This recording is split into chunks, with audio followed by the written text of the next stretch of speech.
इस कलयुग में एक परंपरा प्रारंभ हुई है। शादी होने के बाद बेटा और बहू दोनों अलग हो जाते हैं और सास ससुर अलग हो जाते हैं।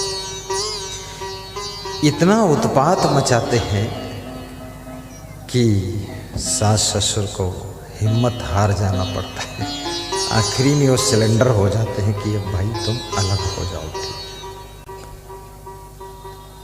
ये सास ससुर को क्या फायदा हुआ, ये माँ बाप को क्या लाभ हुआ।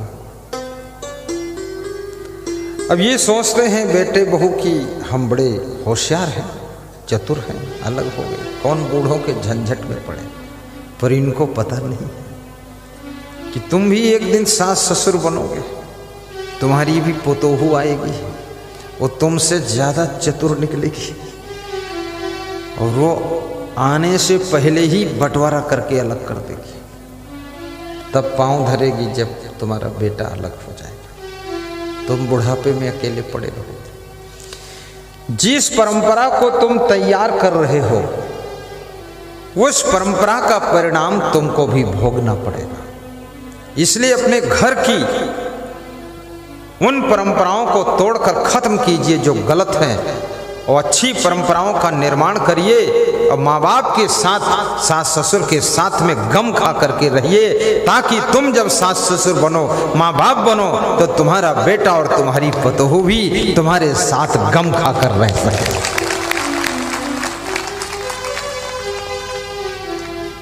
मैं देखता हूँ लोग छोटे बच्चे को बहुत प्रेम करते हैं, हर माँ बाप उसको गोद में लिए रहते हैं, उसका मुंह देखते रहते हैं, आंखें देखते रहते हैं, आंखों की लंबाई चौड़ाई नापते रहते हैं और कहते हैं होनहार लग रहा है, आंखें भी चमकती हैं और सुंदर चेहरा है। पर उनको ये पता नहीं कि तेरा बाप भी तेरे को बचपन में ऐसे ही देखता था, तू भी होनहार लगता था और इतना बेकार निकला है तू। तुझ जैसे मक्कार से ये होनहार कहाँ से पैदा हो जाएगा? गधे से तो गधा ही पैदा होगा। खूब आंखें देखते रहो, तुम्हारी आंखें फोड़ेगा ये जवान होने पर, तुम्हारा दिमाग ठिकाने लगा देगा। सावधान हो जाओ। ती बर्बाद कवि, मुस्लिम कवि क्या कह रहा है? यह जन्म तुझे अनमोल मिला, बर्बाद न कर, बर्बाद न कर, करने को भजन तजने को अमल, उत्पात न कर, उत्पात न कर, उत्पात न कर, उत्पात न कर। कई लोग उत्पात करते हैं, खुराफात करते हैं, फालतू बात करते हैं और गुस्सा करके घूसा लात करते हैं। बड़े विचित्र लोग हैं संसार में। कितने लोग दूसरों को सताने में ही अपनी बुद्धि खर्च कर देते हैं, दूसरे का काम बिगाड़ने में ही पूरा टाइम लगा देते हैं।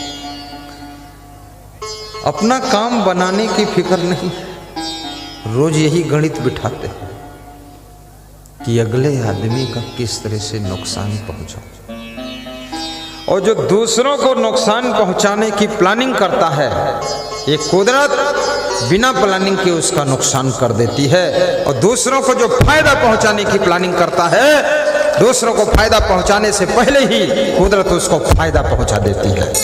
याद रखना, व्यवस्था है, अन्यथा कमजोर को सब मिटा ही देते, कोई जिंदा ही नहीं रह जाता। नहीं मिटा सकते, खुद मिट जाओ।